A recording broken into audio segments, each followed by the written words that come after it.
Buenas noches a todos, muchas gracias por la invitación. A ver si puedo.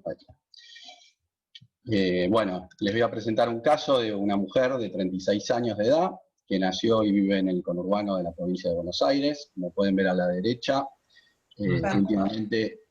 Fernando, no estamos viendo tu presentación todavía. Está compartiendo el doctor José Vidal. ¿Tendría que dejar de compartir la pantalla?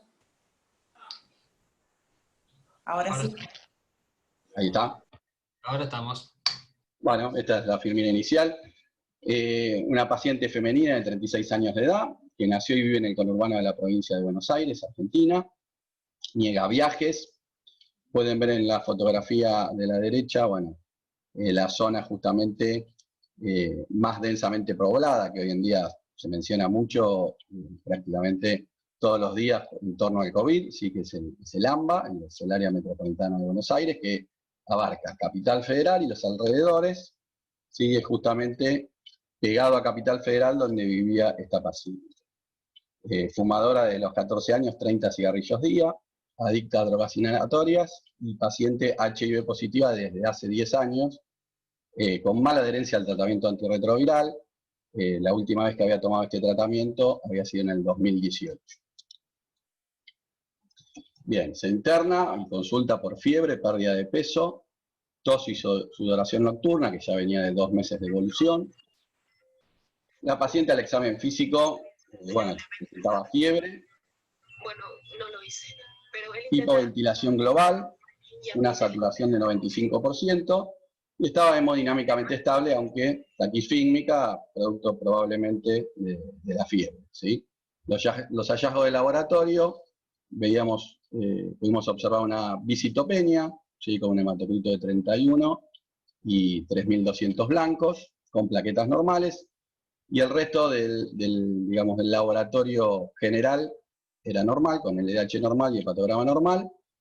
Sí pudimos observar después que tenía 3 linfocitos CD4, con una carga viral bastante elevada, de 356.000 copias por mililitro. Como todo paciente que ingresa, y en este caso al tener fiebre y tos, bueno, obviamente, igual se hace de rutina en todos los pacientes que se internan, se hizo el hisopado nasofaringio, ¿sí? El cual fue no detectable, o sea, no obtuvimos diagnóstico en ese caso de coronavirus. La paciente, además de lo mencionado, tenía unas pápulas en el rostro, en la zona malar derecha, tiene unas pápulas eritematosas, escasas, ¿sí? Como pueden observar, y además tenía una lesión eritematosa entre el paladar duro y el paladar blando, que no estaba ulcerada.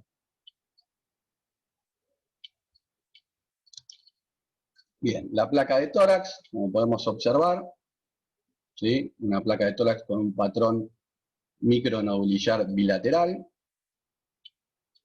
que se dice una placa miliar, con lo cual hicimos una tomografía para ver si había otro tipo de lesión en cortes coronales y sagitales. Podemos observar que se veía exactamente lo mismo que observamos en la radiografía de tórax.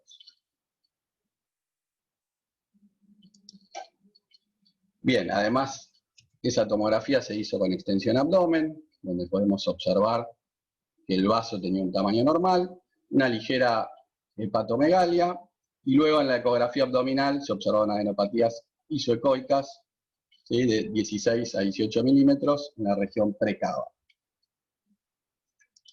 Con todo lo mencionado, bueno, realmente es amplia en un paciente HIV con bajo CD4 y las características mencionadas, los diagnósticos probables. Sobre todo, y en Buenos Aires estamos acostumbrados a ver pacientes con tuberculosis asociada al HIV, pero también hay que tener en cuenta justamente a la histoplasmosis. Y en un porcentaje de entre un 10 a un 15% muchas veces se diagnostican las dos enfermedades juntas, ¿sí? Y además tenemos que tener en cuenta a todas las enfermedades sistémicas endémicas que dan un patrón justamente radiológico bastante similar, ¿sí? Y además de eso, las 5 sistémicas endémicas pueden llegar a dar lesiones cutáneas muy semejantes. Además, tenemos que tener en cuenta también a la criptococosis, no tanto por el patrón, digamos, radiológico, sino por las lesiones de las pápulas que se daban principalmente en el rostro, ¿sí? Recordemos que cuando la criptococosis suele dar lesiones cutáneas, en general es en el polo cefálico, así que podíamos tener una asociación de criptococosis histoplasmosis o tuberculosis criptococosis. Y un poco más lejano, no tan acostumbrado a observar, pero también hay que tener en cuenta la linfagitis carcinomatosa, justamente por metástasis. En principio, con los datos observados, y más que nada por el interrogatorio, uno puede empezar, digamos, a tener en cuenta que es una paciente que no había salido nunca de la Argentina, con lo cual, tanto la penicilosis como la blastomicosis ya la podemos eliminar como dentro de los diagnósticos diferenciales. Y es una paciente que tampoco había salido de Buenos Aires, con lo cual también tenemos que excluir a la paracoxidoidomicosis y la coccidoidomicosis, ¿sí? Con lo cual nos quedan el resto, digamos, de los diagnósticos diferenciales, ¿sí? En general, los pacientes con un patrón microneurullar bilateral no suelen expectorar, pero en este caso tuvimos la fortuna de que esta paciente expectoró, digamos, ni bien ingresó, y pudimos observar en el esputo que se hizo una tinción de Giemsa y una tinción de Ziehl-Neelsen. En la tinción de Ziehl-Neelsen no se observaron bacilos ácido alcohol resistentes, pero en la tinción de Giemsa sí pudimos observar estas levaduras, sí, que sobre todo lo que da el diagnóstico son las levaduras intracitoplasmáticas, aunque algunas se veían también, como se ve ahí en la flecha, extracelulares, ¿sí? Con la tinción con el núcleo apical, ¿sí? Así que esto ya es diagnóstico de histoplasmosis, ¿sí?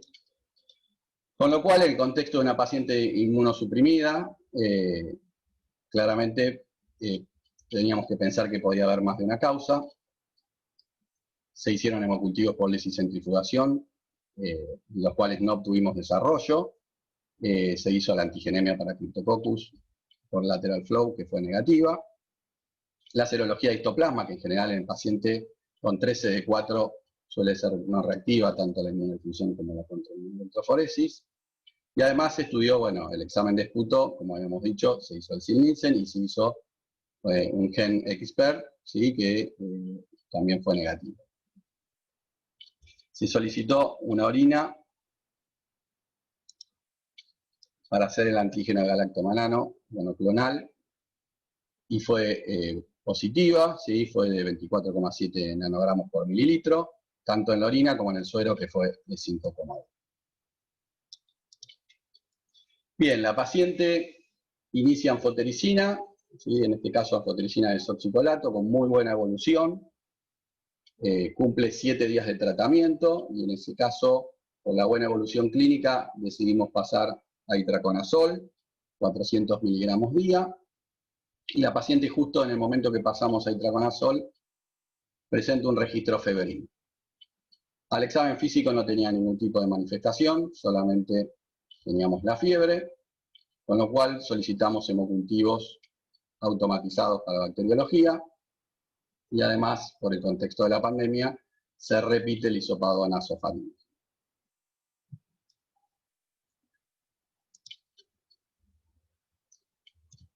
Bien, en ese caso el hisopado nasofaríngeo fue positivo, o sea, se detectó SARS-CoV-2, se trasladó a la sala de COVID-19, estaba en una sala de HIV en ese caso.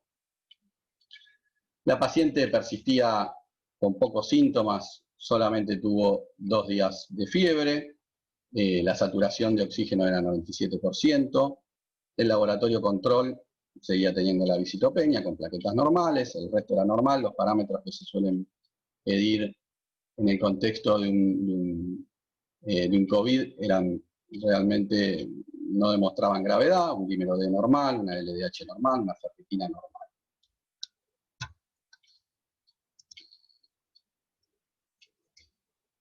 Bien, a los 7 días del diagnóstico del coronavirus, la paciente se encontraba asintomática, en el contexto de una paciente, como dijimos antes, con una inmunodepresión grave, con 3 linfocitos TSD4. Lo charlamos con todo el personal de la unidad de micología y realmente decidimos hacer un seguimiento al no tener, digamos, antecedentes de estas dos patologías juntas. Decidimos hacer un nuevo hemocultivo por lisicentrifugación y en este caso también decidimos bueno, hacer un seguimiento con el antígeno de galactomanano, ¿sí? Tanto en orina como en suero. Y digamos, el control, que fue en principio a las 2 semanas y una semana posterior al diagnóstico de coronavirus, mostró una caída importante, o sea, de 24,7 nanogramos mililitros pasó a ser de 14,95. Y después hicimos un control a los 21 días, ¿sí? Y ya a los 49 días, ya la paciente claramente de alta, ¿sí? Lo mismo pudimos observar con el antígeno cuando lo dosamos en el suero, ¿sí? Inició con 5,1 nanogramos mililitro. Posterior al diagnóstico de coronavirus, podemos observar que una semana después se volvió a dosar el antígeno en suero y fue de 1,85, y el seguimiento posterior, el descenso fue más lento, pero siguió en la curva descendente.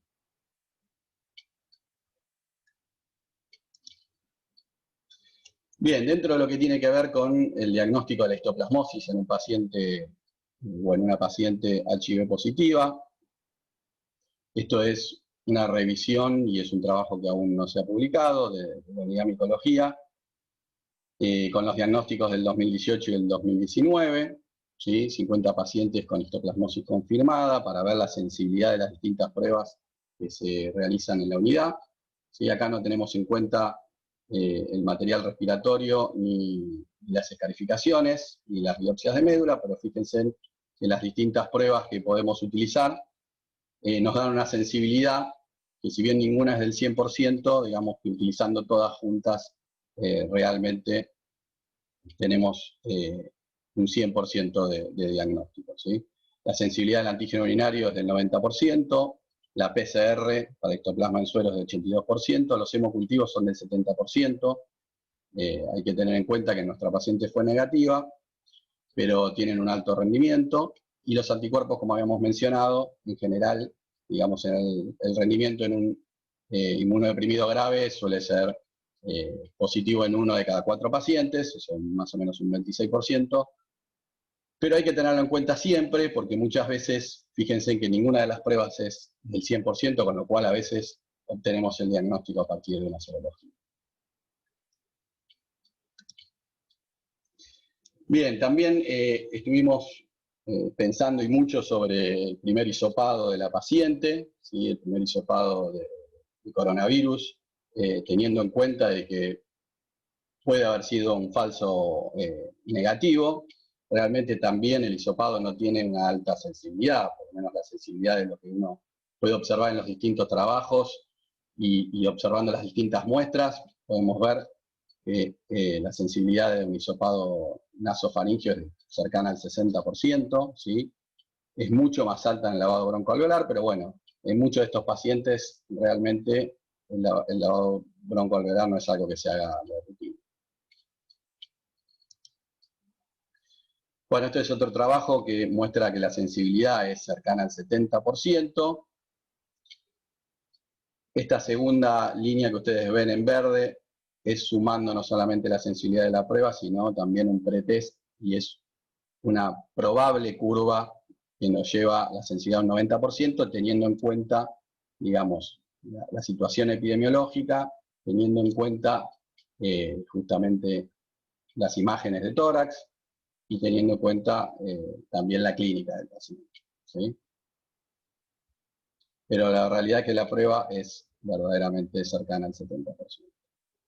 Entonces todo esto lleva a pensar realmente si esta paciente era negativa de inicio o si realmente tuvo, digamos, un coronavirus intrahospitalario. La paciente era una paciente muy especial, es una paciente que realmente no se comportaba bien dentro de la internación y por ahí no se quedaba en la sala, así que probablemente el contagio haya sido intrahospitalario. Bien, como dije anteriormente, la sensibilidad de la prueba deja un margen a un falso positivo inicial, ¿sí? Y teniendo en cuenta el cuadro viral de coronavirus y que no tenemos mucha experiencia de coronavirus junto a la histoplasmosis, en nuestra paciente y con bajo CD4 realmente no observamos que haya modificado la evolución habitual de esta mitosis en ese contexto. Rápidamente les muestro un caso de una paciente, solamente son 2 firminas, de 44 años, con diagnóstico de HIV desde hace 5 años, ingresa por fiebre y disnea, no recordaba en el momento del ingreso sus linfocitos TCD4, ella refería que tomaba antirretrovirales, con una saturación del 95%, una LDH normal, ¿sí? Tenía 9.200 blancos, ¿sí? Con plaquetas normales, un hepatograma normal, solamente estaba anémica. En ese caso, al ingreso, la primera PCR fue no detectable. El tratamiento, justamente por las imágenes pulmonares, fue en el contexto de una paciente HIV, tratarla como una neumocitosis, ¿sí? A pesar de que la paciente refería que tomaba los antirretrovirales. Se le puso también un tratamiento antibiótico porque observábamos una consolidación, como se puede ver en la segunda imagen de la izquierda. Sí, pero esta imagen, digamos, bilateral, de una neumonía bilateral, en el cual en algunos lugares se ve vidrio esmerilado, también podemos observar que hay ciertas opacidades curvilíneas con bandas subpleurales, que están bien descritas justamente en un paciente con coronavirus entre la segunda y la tercera semana. Esta paciente al ingreso dijimos que tenía una PCR no detectable, a las 48 horas que se repitió justamente fue no detectable también.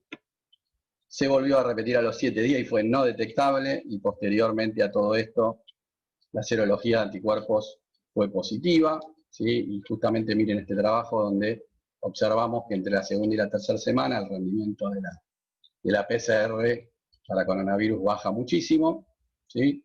Y donde los anticuerpos, digamos, toman real relevancia, y más en el contexto de una paciente donde tuvimos después el resultado de los linfocitos TCD4 y la paciente realmente cumplía el tratamiento y tenía más de 700 CD4 con carga indetectable. La realidad que muchas veces, en el contexto de los pacientes que solemos ver en el hospital, realmente a veces desconfiamos de que realmente estén cumpliendo el tratamiento. Y bueno, en este caso, digamos, viene a colación del contexto del caso presentado inicialmente, tener en cuenta no solamente la PCR de coronavirus, sino también las imágenes pulmonares, ¿sí? Y posteriormente el dosaje de anticuerpos. Bueno, muchas gracias.